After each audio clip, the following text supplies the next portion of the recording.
All right, here we go. Here we go. It's about to get real. It's about to get real. I'm talking about Facebook Live. I'm talking about Periscope Live. Like we are here. We are here. I'm in two places at one time. Who said you couldn't do that, right? Two places in one time. Well, today's conversation is going to be a one where we're going to talk about some real stuff. We're going to have some real conversation about what it's like to be male and how you can relate better to us being male. So over the last couple of weeks, we had a conversation about the fragile male. We talked about how males are not as strong as people project them to be, based on people's understanding of what self image was, or what or self worth was all about bravado, right? It was all about recognizing that someone's self worth or their self esteem was connected to their male bravado, right? The ability to project bravado. Excuse me. And because this was society's way of quantifying, I guess, if you or qualifying what self-worth was, that they always assumed that the man was much stronger than the female because of that, and that's just not true. We talked about the way that the male brain is wired, right? And the way that the male brain is wired is in a way that we can't both access emotion and reasoning at the same time very well, right? Which is why you women always win the arguments, period, right? Because you can reason and be emotional at the exact same time, and that's just not that's not a fair fight. It's not a fair fight. So stop that. So stop that. So we talked about that boys are more likely to suffer from psychiatric diseases because of this ability to have like an overstimulation in the brain a lot more than females. Have more academic issues and stress as well. More susceptible to psychopathic and sociopathic behavior. Now, don't use this as an excuse to say we're crazy. All right, don't use this as an excuse to say we're crazy. But that's what the research tells us, right? And it was also interesting that it talked about how boys with loving mothers tend to score higher on intelligence scores than girls, right? If we have a more loving environment that we come from, the intelligence test shows that we tend to score a lot higher, which translates to school, which when there's a real relationship between a teacher and a young man in a classroom, then the young man is more likely to do better, to really do their best to control their natural tendencies and impulses, because they value the relationship. And then that goes to the next point that we talked about a couple of weeks ago, was that men tend to take breakups of any kind of relationship a lot harder, because once we're in that emotional space in our brain, we tend to be in that emotional space in our brain. There's no reasoning going on. So imagine just being in this place where you're doing hot yoga, right? And it just get hot, and all you experience is the heat. You don't realize that there's cool air on the outside. It doesn't matter at that point. The same thing with us, right? When a relationship breaks up between a man and a woman, or a man and a teacher, or a boy and a teacher, whatever it is, because we can't navigate both of these compartments at the same time very well, we tend to slide either into the emotional space and then get depressed and get down, because all we're feeling are these emotions. And so when you have a young man in school who gets into this emotional tirade or just start going off, it's good to let him calm down. We got to come out of this emotional space and then roll over into the reasoning space. So as a teacher, if you know that, as a school designer, if you know that, then you'll create some structures that will allow you to do that. So also, because of this testosterone and the way that our minds are built, that boys are more susceptible to criminal behavior. And it's criminal behavior, and it's interesting because most of the time it's male aggression that society just doesn't accept. Right? Society just doesn't accept. And I know it's not cool to just walk up to somebody and just punch them in the face. But back in the day, pre-law, when we were all just living in the field, I mean, you wouldn't have gone to jail for it. But again, it's just part of that testosterone, which kind of goes into this whole idea of of self-esteem. So we talked about this idea of self-esteem last week. So we went from the frail male ego 2 weeks ago to talking about self-esteem last week, and then we talking about we talked about that males tend to experience a decline in their self-esteem in the second decade of their life, like between the ages of 10 and 20, right? And that's when you started seeing all kind of emotions going on, and the boy's trying to feel himself, he's getting a little pubic hair, but he also starts to feel like his self-esteem starts to take a dive, because for the first time, this is when you start comparing yourself to other people. You start comparing yourself to what other folks have. And so, there's this, and because of that, the males kind of suffer in the classroom, but females take a deeper dive during that second decade of life. Remember I talked about this last week, and I said that there was this study that talked from this women's group that said that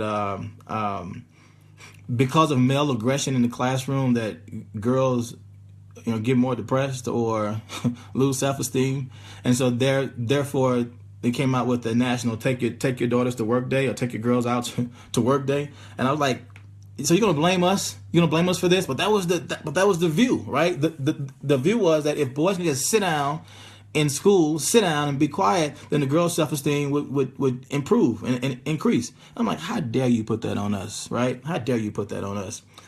It's because of your lack of understanding of how males are made is what caused you to make that erroneous suggestion, right? So we talked about that. But today we're going to talk about the emotionally disadvantaged male and why testosterone makes us emotionally disadvantaged.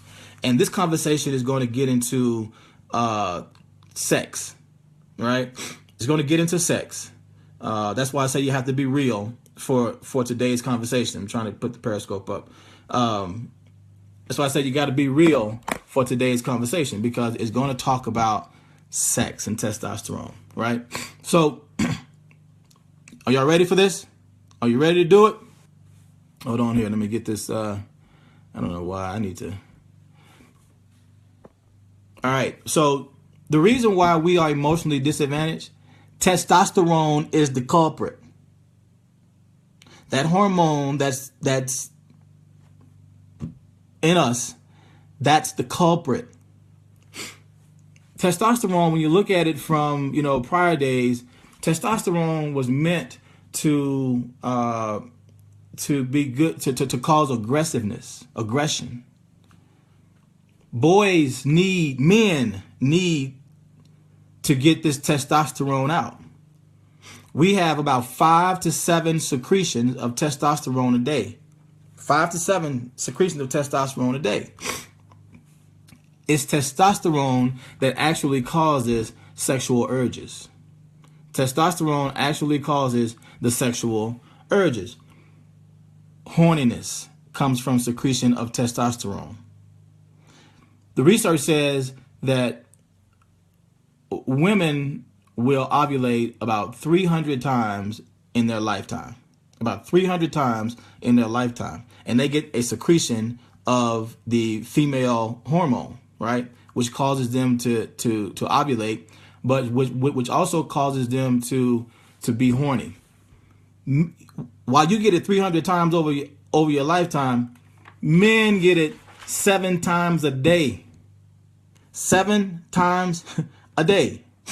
So this testosterone secretion propels males to be more driven towards the act of sex, and less towards a connection, less towards an emotional connection that females consider to be appropriate. So that's why you'll see, like once the sexual act is over, because sex to us is an act of intimate aggression. And once that act is over, then the disconnect happens, right? Because there's this quick release of tension.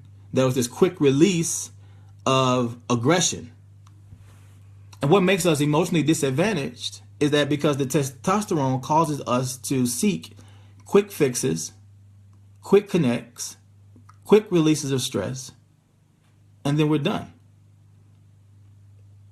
The male biology suggests that was necessary for survival. And so Sex is the act of aggression, and and after the aggression is over, then we're done, right? So now this is that's a general statement, but it's a metaphor for males being geared towards a tendency to want to do things quickly, and not have this ongoing intimate connection. And so because we don't have this ongoing intimate connection, our bodies are naturally wired for quick fixes, then we are at an emotional disadvantage when it comes to females. You get that? Does that make sense? Huh? Does that make sense? So there's a disconnect in emotions because of our propensity to want quick fixes from sex and also just life in general. It's our biological system is built that way to kind of deny a lot of emotional opportunities, right? So you guys got to love us the way that we are. Now, that's why team sports are so important. That's why it's important to get a young man or get men involved in sports, because sports does a couple of things, right? It's a testosterone driven system, lots of contact, lots of action. So it satisfies that urge to have that quick fix, to have that aggression. But sports also teaches you how to emotionally connect to others and look out for the welfare of those who are on your team, right? So therefore, it's a system that allows you to get the aggression out, get the quick fix out, but it also at the same time asks you to access the other part of your brain at the same time. So you wouldn't think so with all the domestic violence cases on television, but sports actually promote a more emotional and empathetic man.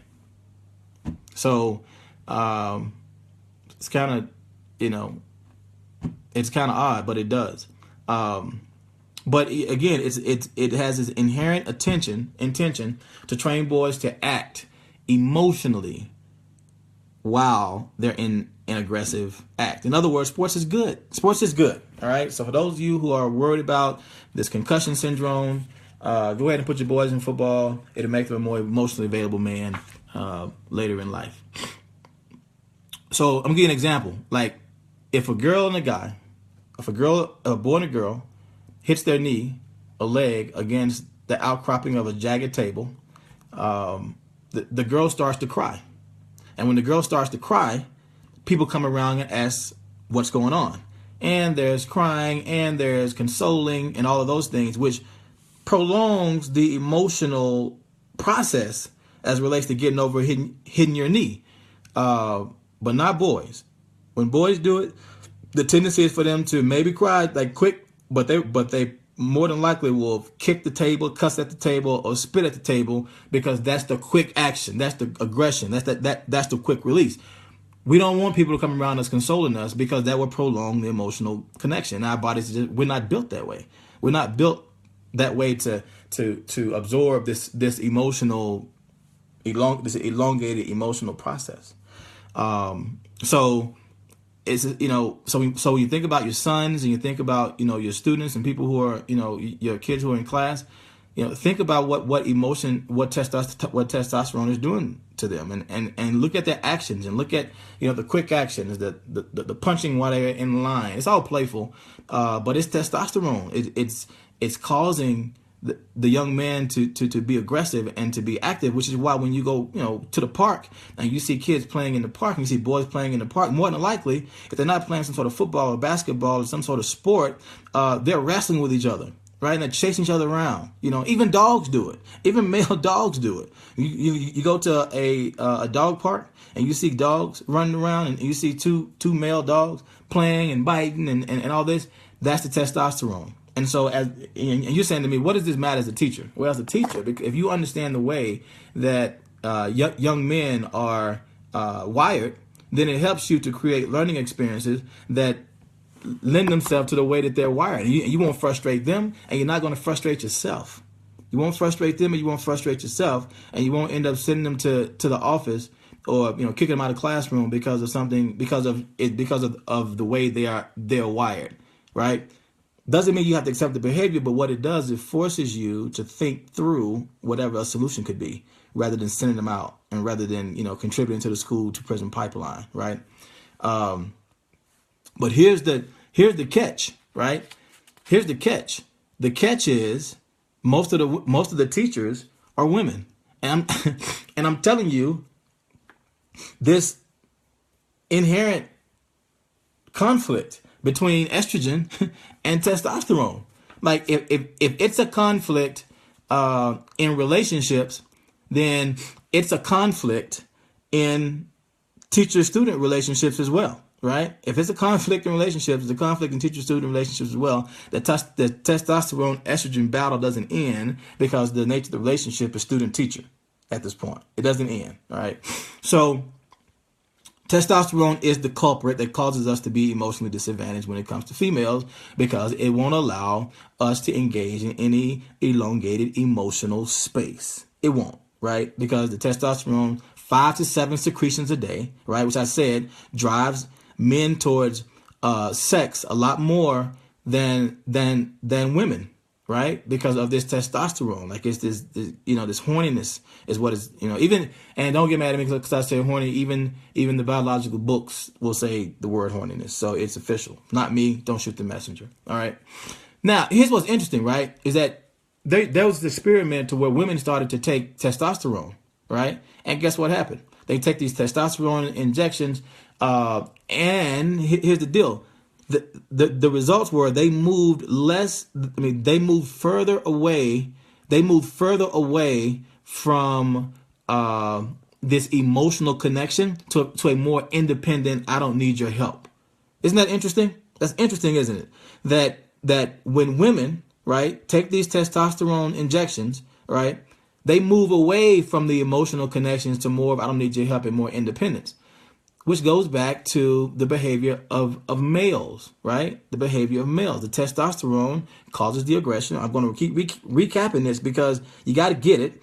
The testosterone causes the aggression in men. It was there for our biological survival. It causes us to want quick fixes, quick actions. We're more driven to sex because of it, and we're less likely to cuddle and have contact time and emotional things after we have sex because that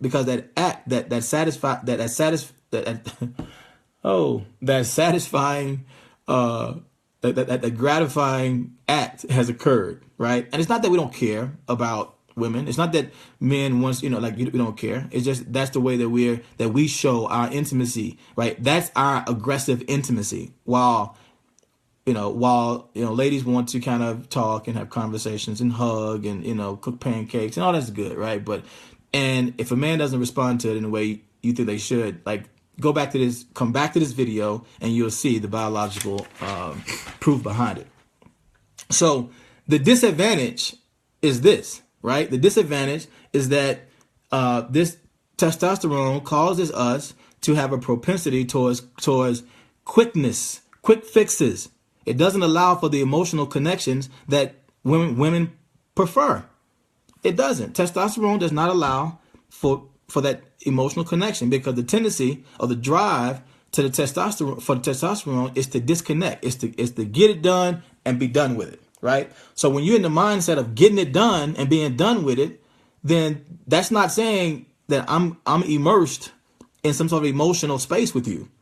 I'm just getting it done and getting over with. Now, let me bring it home. I'm going to drive it right up your driveway right now. Watch this. I'm going to drive it up your driveway. This is why, right? And I'll say that this is why, when you guys have conversation with us about how your day went or what's going on, our tendency is to do what? Our tendency is to try to fix it. And then you'll say, oh, I just want you to listen. I really want you to listen. We get in trouble trying to be who we are. We get in trouble just trying to fix it, right? The testosterone causes us to want to try to fix it. And then when we do, it's like, I don't want to hear from you. I wanted you to listen. Well, what you're really saying, right? And now you can walk away with some new jargon or a new perspective. You can say, what you're really saying is that you don't want to be immersed in some sort of elongated emotional connection. That's what you're really saying. I don't want to be immersed in some sort of emotional, elongated emotional connection. I think I'm going to use that at some point, right? I'm going to use that. So crying, males cry less, right? Because of this testosterone, we cry less. Because crying causes folks to come around and ask what's wrong, you know, and then you got to talk about it. And so what does that do? That puts you in this emotional space, this elongated emotional space. And because the testosterone is like buddy love in us, right? It causes us to not want to get into this elongated emotional space. So we don't cry, because crying is not a quick fix. Crying takes time, right? We would punch, we will cuss, we will, just get angry, and that way we release that energy, and then we're done, right? But females are more likely to cry and want somebody's shoulder to cry on and all those things, right? And so the testosterone also causes us to be in a posture of dominance, right? But people who are dominant tend not to attract people, right? Because when you're dominant, you probably more likely to get into arguments or try to one up people in conversations, and that's also one of the reasons why you see males do that, right? Males, when you see a man talking to a man, like one of the first things they ask is, "What do you do?" Not how you doing is, "What do you do?" That question is either first, second, or third. What do you do? Because we're trying to size it up, right? We're trying to one up, and then the conversation can go into work related things for hours, right? Because you're trying to one up, Yeah, I've been on my job for 5 years. I just got promoted to supervisor. And then the other guy come back and say, "Yeah, I remember when I was on my job for 5 years. I'm on there for 10, and I got 4 people that work under me." Like it continues to go up and up and up and up. But the kicking, the cursing, the aggression, the aggressiveness, the dominance, none of that brings people close together. None of that brings people close together. And so this is again why we're at an emotional disadvantage, because to females, I wish you guys would get this. I wish the ladies would get this, right? And I'm not being, a chauvinist or whatever. I just really wish that people would understand the science behind the way that guys are wired, and also females, right? But that's not my topic. On how guys are wired, and then don't take it personal. Don't take it personal at all. It's not an excuse. It's a reality, right? It's no judgment, just data. That's all it is. No judgment. It's just data. So testosterone is the culprit for all of this. Now, what does this mean in terms of me being a mom? What this means is, you now understand how young men are wired, or how your young man is wired. So therefore, you should be thinking about that when you're trying to create intentional relationships with him, when you're mentoring him, when you're trying to give him advice. You got to think about it as being action oriented. Now, if you want to try to develop the emotional piece in your son, you can try. And, you can start talking about the emotional piece and get into understand empathy and whatever. Be remember I talked about these compartments. It's either going to be in one or the other. And so when you get him over here in this emotional space, then be prepared to more than likely lose some reasoning, right? I love her. I don't care that she has 2 other boys. I love her. She makes me feel good. That's operating way over here. That's not even thinking about the reasoning behind this. All right. If you're a teacher or educator, what does this mean to you? This means that when you see boys plopping around in the classroom, kicking on other boys in the line, they can't be quiet. Even in elementary, when you get them to do a little bubble face, like they're still bubble facing and moving around. And matter of fact, they're bubble facing in each other's face. Like they're 2 bubble faces right there, just moving because of all the testosterone, right?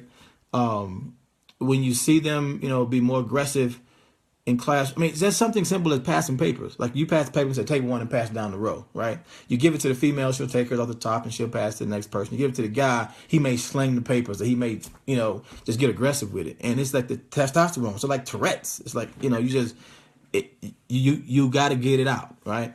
But that's what causes us to be at an emotional disadvantage. Okay. Again, recapping over the last 3 weeks, it's really been about it's about understanding the fragile male self, right? The fragile male self. Just because we are engaged in sports and we, peacock and we have bravado, it doesn't mean that our self-esteem is where it needs to be all the time. A lot of that is a cover up sometimes. And this is why that we had just announced an initiative that the Sims-Fayola Foundation is going to do in September, which is called Take Your Son to Work Day, right? There's this whole notion around taking your daughters to work and nurturing the emotional side of the daughter, because women need that. They need the emotional nurturing and all the things that come with that. Men need teamwork. We need apprenticeships. We need to be shown what it's like to be a man. And so it's an opportunity for mentors, fathers, uncles, whatever role you play in a young man's life, to take them to work on September 2nd. It can be for the full day, be half a day, a couple of hours. It doesn't matter. That boys need that, right? Boys need to see another man being successful and showing them how to navigate this testosterone-driven system that we are. That's what needs to happen. And so we're promoting this national day, and hopefully people will do it. And we want you to take pictures of you and your son, your mentee, your nephew, whoever it is, of you guys at work together, or going to work together, or going to do something, and then post it to our page. I think it's hashtag SF. Hashtag SFF. Take to work something. It's on the website, right? But that's what that day is about. September 2nd is Take Your Son to Work Day. Let them see how older men navigate a testosterone-driven system, right? How do we navigate the aggression that comes with testosterone that plays out in the classroom as overactivity? There it is. SFF Sons to Work. Hashtag SFF Sons to Work. Take pictures on September 2nd of you taking your sons to work, and then post them. Hashtag SFF Sons to Work. We're looking forward to seeing pictures from all over the country on September 2nd of men being in this apprenticeship, in this elderly role, giving back to young men and showing them how to navigate this testosterone-driven system. Okay. Well, guys, that's it, right? 30 minutes. Again, how many of you know that you don't have to be long to be strong? But these last 3 weeks have really been about understanding the fragile male self and debunking this myth that, boys are this tough entity. And again, I hope my male boys, my male counterparts are not being upset, not saying, how you breaking us down like this. It's good for me too. It should be good for you too, right? Sometimes you don't understand yourself. So, and all the time I don't understand. So as I'm studying, right, sometimes to have these sessions, I learn too. As we teach, we learn. And I'm like, oh, that's why I do that. Oh, this could be a good reason, right? So again, if you're just joining, it's going to be posted live, so you can go back and take a look at it. It's not that long. It's 30 minutes today, so you can listen to it while you drive or walk or whatever. But again, you don't have to be long to be strong. All right. So take care and have a great Saturday, and we'll see you on next Saturday. All right. Peace.